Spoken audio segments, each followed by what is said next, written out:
Hi hello నమస్తే welcome to social post TV నేను మీ anchor పప్పు ఈరోజు మనం స్పెషల్ గెస్ట్ ఉన్నాడు ఆ గెస్ట్ ఎవరో కాదు మన senior journalist and cinema critic Immandi Ramarao గారు మనతోని ఉన్నారు కొన్ని సినిమా పరంగా కొన్ని డౌట్స్ ఉన్నాయి మాకు అది సార్ని అడిగి తెలుసుకోవడానికి ప్రయత్నిద్దాం నమస్తే సార్ నమస్తే బాబు.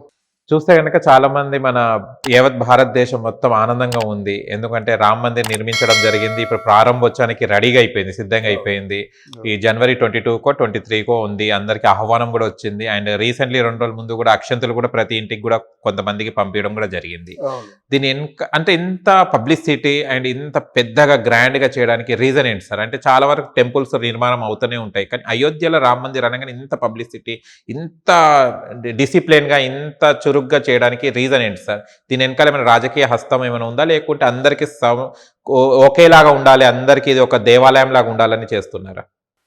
లేదండి, ఇది రాజకీయ కోణం లేకుండా అంటే విస్తరణ జరగదు. ఓకే, రామ మందిర్ నిర్మాణంలో రాజకీయ కోణం లేకుండా రాజకీయ ప్రమేయం లేకుండా ఇంత విస్తృతంగా ప్రచారం జరగదు. రామ మందిర్ నిర్మాణం తీసుకుందాం, అయోధ్య రామ జన్మభూమి అనుకున్నాం. అయితే వాళ్ళు ఏదో ఇంకొక వర్గాల వాళ్ళు ఆక్రమించుకున్నారు. అక్కడ ఏదో అది సున్నితమైన అంశం అన్నమాట. వాళ్ళ తాలూకు వాళ్ళ గుడిని కాకపోతే వాళ్ళ తాలూకు ఏదో ఆలయాన్ని వాళ్ళ తాలూకు అంటే ప్రార్థనలు చేసేటువంటి దాన్ని నిర్మించుకున్నారన్నమాట. దాని అప్పుడు అంటే ఒక జన్మస్థలాన్ని మనం కోల్పోయామే, రాముడు పుట్టినటువంటి జన్మస్థలాన్ని మనం కోల్పోయామే అనేటువంటి ఒక బాధతో అప్పుడు చాలామంది హైందవులందరూ బాధపడ్డారు అన్నమాట. కానీ వీళ్ళు వీళ్ళు ఇంకొక వర్గం ఉన్నారు కదా ముసల్మాన్లు, వాళ్ళు ఏంటంటే బాగా పాతుకుపోయినారు అక్కడ. మొదట్లో ఉన్నటువంటి ఆర్ఎస్ఎస్ కానీ బీజేపీ కానీ మళ్ళీ మన తాలూకు హక్కుల్ని మనం పొందుదాం అనేటువంటి ఒక స్లోగన్ని ఆ రాజకీయ కోణంలోంచి ప్రజలకు చేరవేశారు. అప్పుడు ఆ రోజుల్లో అసలు దీనికి ఊతం ఇచ్చింది రామ జన్మభూమి రామ మందిర నిర్మాణమే కదా.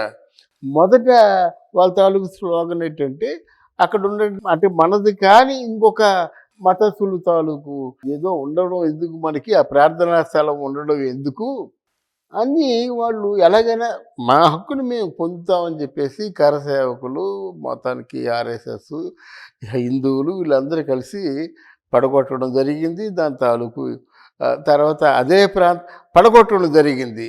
అప్పుడు ఆ పార్టీ కొంచెం అంటే ఫ్లేరప్ అయిందన్నమాట.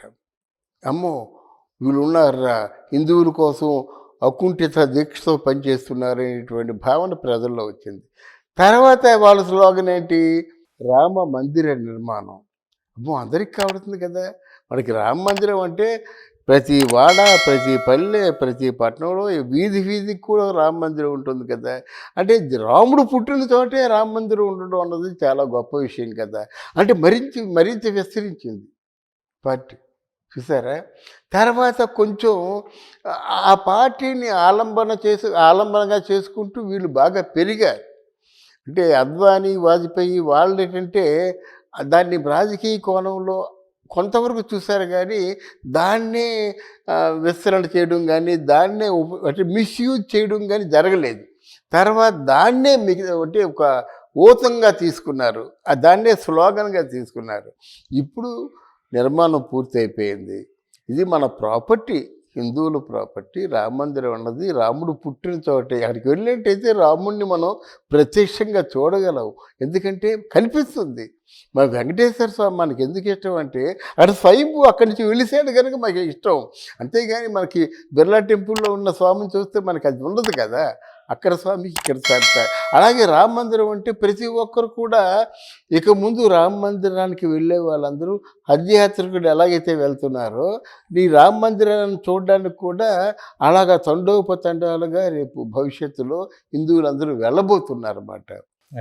అంటే ఇక్కడ ఈ కోణం ఏంటంటే బీజేపీ పార్టీలో నరేంద్ర మోదీ గారు, తర్వాత అమిత్ షా గారి తాలూకు మిగతా నాయకులను చూశాను కానీ రాజకీయ నాయకుల్ని వీళ్ళిద్దరంతా ఆ వ్యూహ రచన ఇంకెవరూ చేయరండి.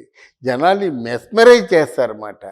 అలా మెస్మరైజ్ చేసేటువంటి ఆ పద్ధతుల్లో ఇదో పెద్ద ప్రయత్నం అన్నమాట.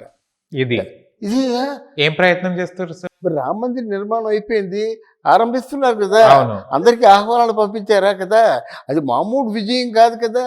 రాముడు పుట్టిన చోటనే అయోధ్య అంతరించిపోయింది, కానీ ఆ పుట్టిన జన్మస్థలంలోనే రామ మందిరాన్ని కట్టడం చాలా గొప్ప విషయం కదా. రేపు ఎలక్షన్లో ప్రధానమైన పబ్లిసిటీ అదే అవుతుంది అన్నమాట. అందువల్ల వాడు శక్తివంతులు లేకుండా పుణ్యం పురుషార్థం స్వామి కార్యం స్వకార్యం రెండు అయ్యేలాగా చేస్తున్నారన్నమాట. అయితే ఎంత నెట్వర్క్ లేకపోతే ఇంటింటికి వెళ్ళి అక్షంతలు ఇస్తారు, ఇంటింటికి రామ మందిరం నిర్మాణం తాలూకు రామ మందిరం తాలూకు ఫోటోలు ఇస్తున్నారు, అక్షంతలు ఇస్తున్నారు, 5 దీపాలు వెలిగించమంటున్నారు. ఇవన్నీ చాలా ఆడవాళ్ళు చాలా పెద్ద పని కనిపించారన్నమాట. ఇదో విధంగా ప్రచారం అన్నమాట.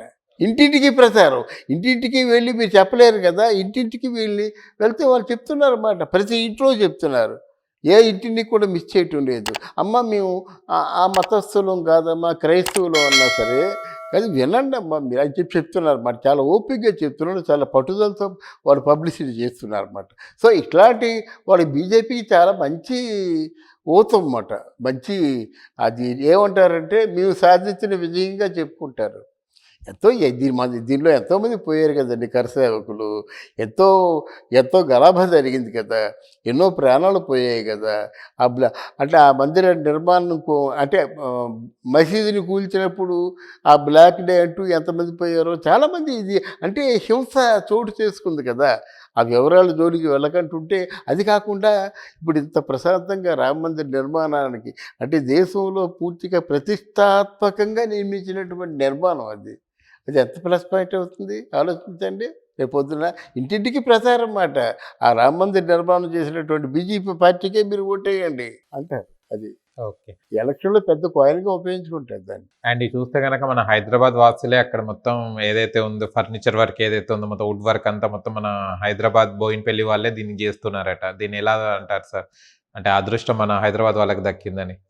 అది హైదరాబాద్ నుంచి ఆ పాదుకులు వెళ్తున్నాయని అవును, విన్నాను. అది చాలా అదృష్టము, ఎందుకంటే ఆ పాదుకుల మీదంటే వీళ్ళు ఆ శక్తి ఆవహిస్తుంది అనుకుంటే నమ్మినంత ఆ పాదుకుల్లో ముట్టుకుంటే చాలన్నమాట.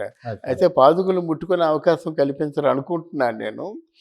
దానికి ఏదో మిగతా ఏదో ఒక అట్లాంటి సబ్స్టిట్యూట్ ఏదో పెడతారు, కానీ పాదుకులు బంగారం పాదుకులు కదా. అందువల్ల బట్ అది ఆ అవకాశం మనకు కలగడం మన తాలూకు అదృష్టం అన్నమాట. అది ఓకే. దాంట్లో పాలు పంచుకోవడం మనకు అదృష్టం. ఎవరో ఒక చీర కూడా నేస్తున్నారు సీతమ్మ వారికి. అలాగే ఆంజనేయ స్వామి అక్కడ ప్రధానమైన ఆకర్షణ. చాలా వింతలు విశేషాలు నిర్మాణంలో అది ఆ శిల్ప సంపదలో ఉన్నటువంటి వైభవాన్ని మళ్ళీ మనం చూడవచ్చు. ఓకే. మీరు ఎప్పుడు వెళ్తారు సార్ అయోధ్యకి? తప్పకుండా వెళ్తానండి. ఎందుకంటే అది one must see in the life. అది నాలాంటి వాళ్ళు తప్పకుండా వెళ్ళాలి. ఇంకెన్నాళ్ళు ఉంటాం అనే భావన ఉంటుంది కదా. చాలామంది కాశీ వీళ్ళు వచ్చేద్దాం అనుకుంటారు, కానీ అలా కాశీ వీళ్ళు వచ్చినట్టే ఒకసారి ప్రతి హిందువుడు కూడా అయోధ్య వెళ్ళి వస్తాడు, అయోధ్య మందిరాన్ని చూసి వస్తాడని నా ఉద్దేశం, వ్యక్తిగతమైన ఆలోచన అన్నమాట. అంత మంచి నిర్మాణాన్ని చూడకపోతే ఈ జన్మ ఎందుకు అనుకుంటారు. అంటే నమ్మకం ఉన్నవాళ్ళు.